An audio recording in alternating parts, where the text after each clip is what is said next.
Tell you what, I can't count the number of times I've heard guys say, yeah, you ain't got to worry about the wind with a cat. Yeah, it's a bunch of crap, man. It is. We've had more than just this one try to wind us. Also, for the longest, I always thought it was the truck. But we're 200 yards from the truck. And the truck's completely upwind of him, so he couldn't have smelled the truck. Wasn't no truck to smell on this one. He's definitely smelling us. Yeah, that sucker smelt us all the way, man. That joker was leaving bigger than all get out right there. He got a nose full and didn't like what he got. Not at all.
Talked about doing a show that revolves around a cat's nose. People have called us crazy for saying that, but can't argue with the video.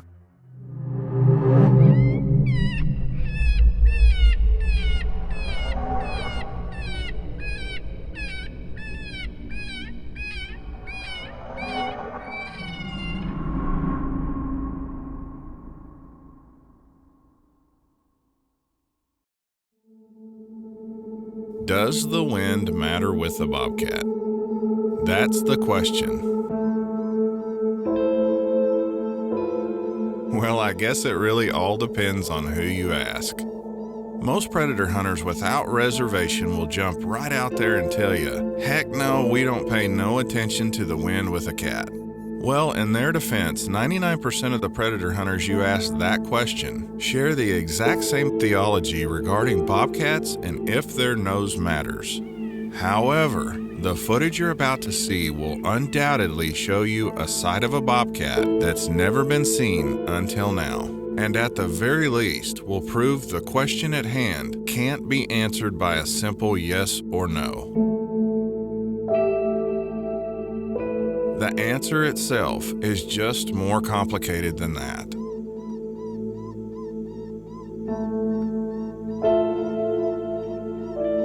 Several years ago, we started noticing cats acting strange anytime they got downwind, and at first we just kind of shrugged it off and just blamed it on whatever. After all, everything we'd ever been taught about a bobcat was there's no need to pay attention to the wind with a cat. Everyone told us, don't bother, cats don't care. Well, the problem was, what we were experiencing totally contradicted everything we had been told. Now, before we get into it, I want to clarify right up front, this is not a debate whether a cat will go for wind or play the wind like a coyote, because we all know they won't. At least we've never personally seen one smart enough to do that. That's not what this is about. This is solely intended to show you actual encounters we experienced firsthand of bobcats that happened to catch our wind and how they reacted to it. And the key word there is happen. No matter how you slice it, the footage doesn't lie, so watch for yourself and come to your own conclusion.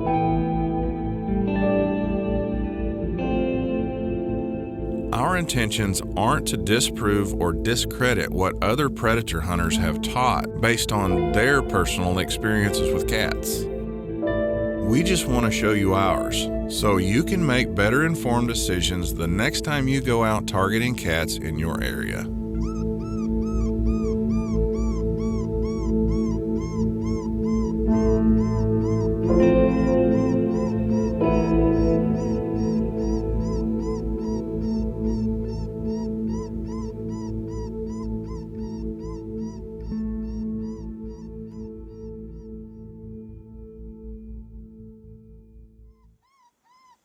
A few years back, Matt and I had a big cat working his way in nice and calm just like we wanted him. The problem was the fence he was using to get to us led him directly downwind of us. And watch what happens when he finally catches it.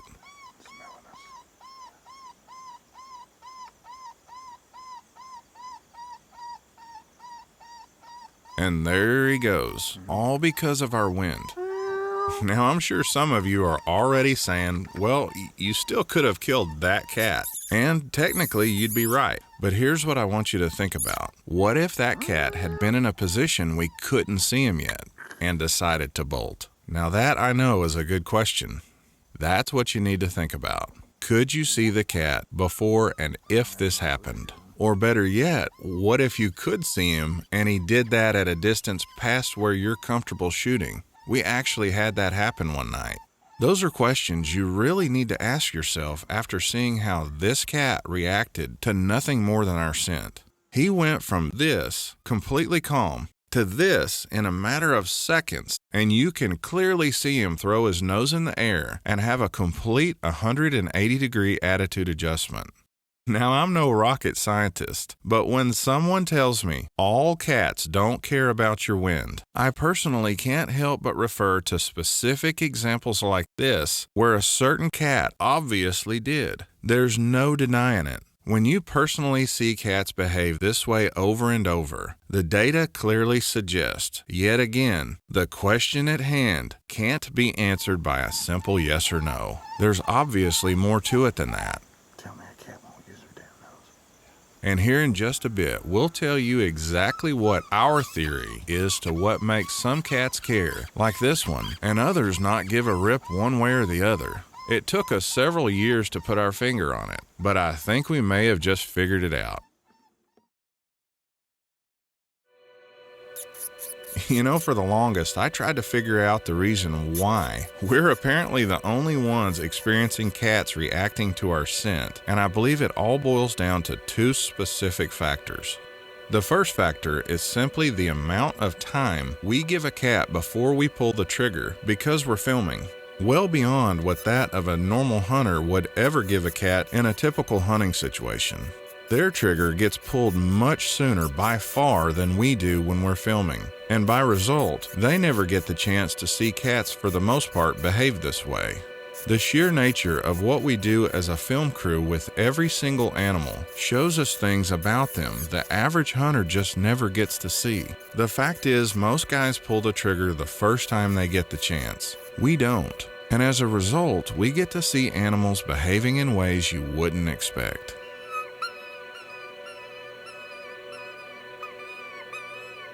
That's one factor that plays a role. The other factor is the area that we hunt.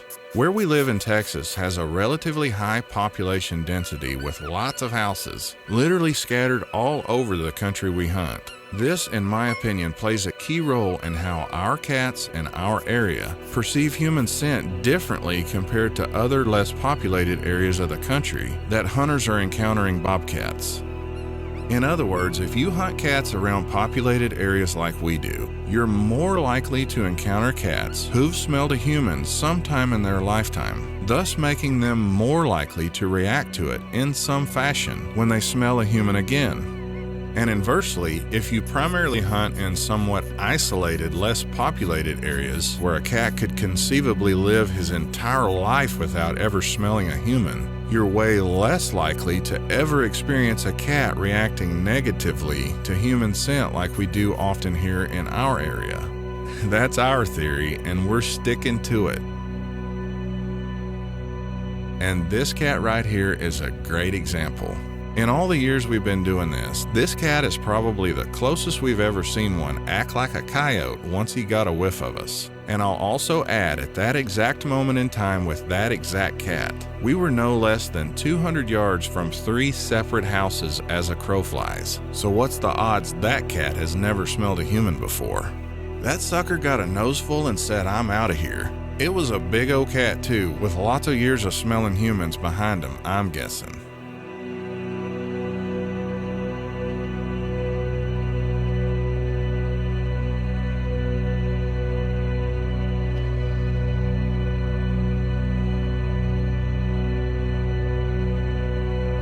Will someone please tell me, yet again, how the wind don't matter to all bobcats?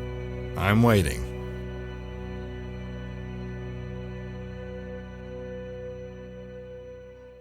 The main purpose of this show is to prove some cats in certain types of places will in fact react to human scent. They don't all react the same like a coyote, but from experience in our area, we have to treat them all the same. Cause you never know around here which one's gonna bolt and which one's gonna just sit on his butt and look at us for 20 minutes after they smell us. Around here, if we go into all our cat stands with the mindset, it's just a cat stand, the wind don't matter, we'll get burned by one eventually, and that's a fact. We've seen it happen way too many times to think otherwise. If you're a guy or girl who hunts in areas similar to what we do around lots of people, this concept is something you should really think about. After watching this show, ask yourself this question the next time you go set up on a cat. Will I be able to see him before he smells me? If the answer's no or maybe, just remember this. It costs you nothing to just play the wind to be safe. This cat was about to be straight downwind, and frankly, I was tired of him acting goofy and getting away. So the moment I saw him throw his nose up, I gave Gary the green light. Wanna get him, Gary? And there it is yet again. A cat throwing his nose up because he smells something he doesn't like.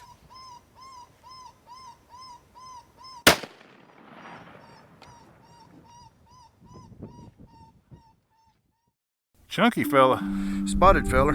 Stinks we don't have the wind on him. Oh, I know. I'm convinced over decades of hunting in our area, we've likely called in several cats we never even laid eyes on, that probably smelled us and left before they ever even cleared the brush, especially before we had thermal. First cat of 2019. Let's keep rolling, see if we can find number 2 to go with him. Rock and roll. I guess the way I see it, if you live and hunt in places you know cats likely smell humans on a regular basis, why not be cautious?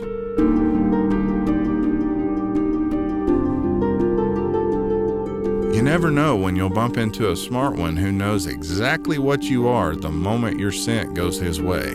If you hunt in the middle of nowhere and the cats just don't care, this show's probably not for you. But if you hunt around people, seriously think about what you just seen. If nothing else, at the very least, this proves beyond doubt there are in fact cats on this planet who know what you are based on nothing more than smell, and clearly don't want to be around it. If that's not reason enough to err on the side of caution, I don't know what is.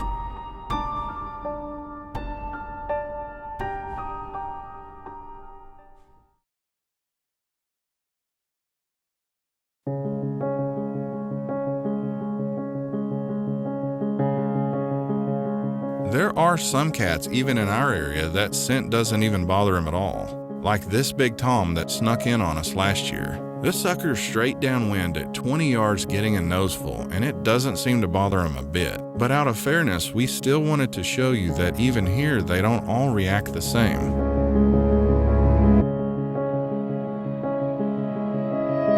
Around here, you never know what they're gonna do, so we always try and factor in the wind on every single cat stand, no matter what. This one had us handcuffed from the get-go as he showed up in the worst possible spot. I knew we'd be extremely lucky if this all panned out good on camera, or if Matt could even get a shot through the tall brush.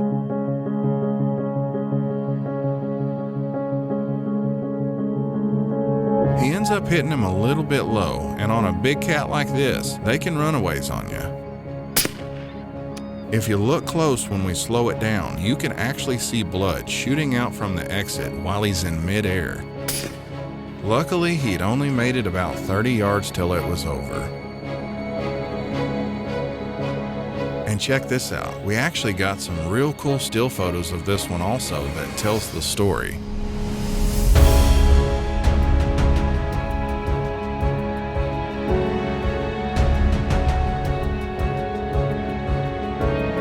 That was a cat we'll never forget that could have cared less about the wind. But this next one tells a whole other story.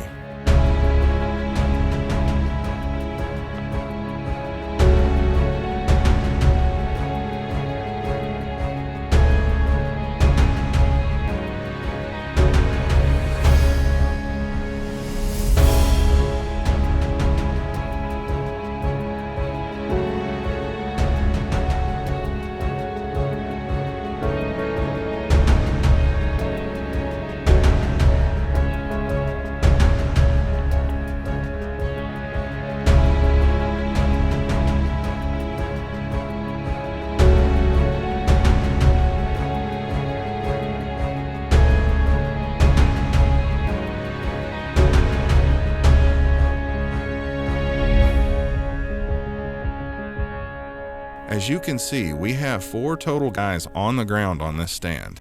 That's a whole lot of scent drifting around in a bottom on a night where there's just enough wind to be swirling all over the place, and this cat picks up on it. Let's watch to see what happens. Time to go, he says. Unfortunately, Matt fires a warning shot at him first, but backs it up with one of the best running shots I've ever seen.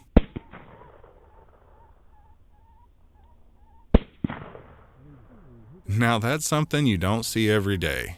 Way to go, Matt. We never doubted you for a second, buddy.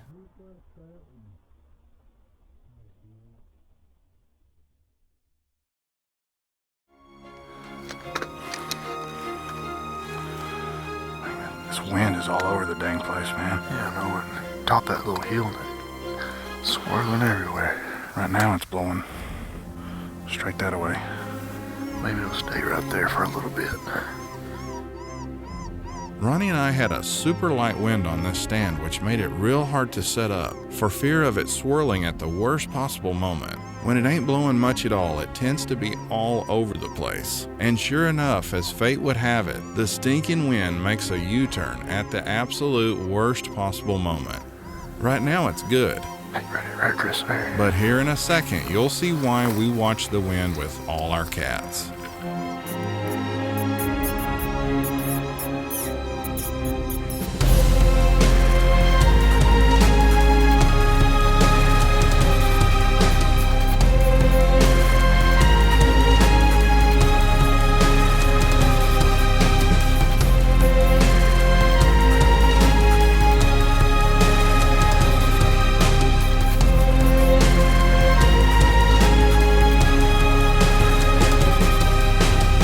Disappears over the hill for just a second, and we thought he had left. Nope, there he is.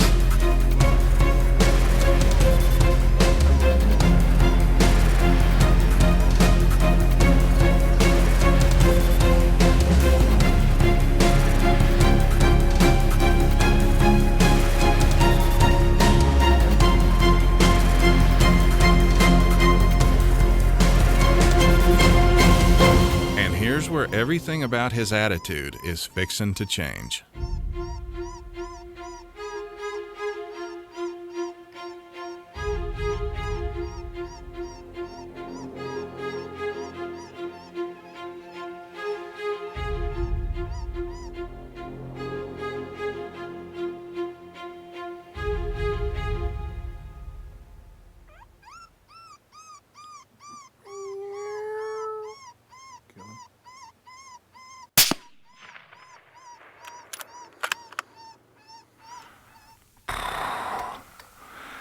Did you feel the wind switch? I know it, right to me, man. He was on his way out of here. Dude, that joker was leaving. Bigger than all get out right there. He got a nose full and didn't like what he got. Not at all. That's probably one of the best examples that we've got to date of how the wind can change things with a cat. Yeah. It ain't a coyote, but it can still affect the stand. It was good when he popped up. Oh, it was perfect. And then it started switching as he sat there. Our wind right now, it's going right straight to him. And it was going that way. I guess it's swirling around this hilltop right here. That cat was about ready to come and get right on top of us. Yeah, stinking wind got us, man. It's like it knows where it needs to blow at the worst possible moment. I know it. I'm a firm believer a night hunter needs to form his or her own beliefs based on their own personal experiences and not so much about what you may hear on the internet. When you see and experiencing cats doing something like this firsthand like us, that completely defies what others have said or claimed, it honestly makes me question, could there really be more to it? Some of the guys that may not pay that much attention to the wind with a cat like that, they may be hunting in areas where cats aren't used to smelling people. Right. They may be in completely secluded areas where cats don't smell humans on a regular basis. But there was absolutely no doubt that cat did a 180. He was coming. Oh yeah, he had finally committed, and then once he got committed, our wind swirled just enough and started blowing right straight to him. It makes me wonder, how many times have we been calling and had cats in places we couldn't see them yet, and then had them booger before we ever even saw them. I bet it's happened more than we think. I've never seen a cat smart enough to actually go for wind. But if you set up with the wind already blowing where they're going to come from, And they happen to wander into it, their temperament and attitude in certain areas, at least areas like what we hunt, can completely change. I guess the moral to the story is don't get caught assuming they all don't care. 'Cause these obviously did. I guess we could leave it up to the cat to decide if he cares or not. Nah, I think we'll just keep playing the wind.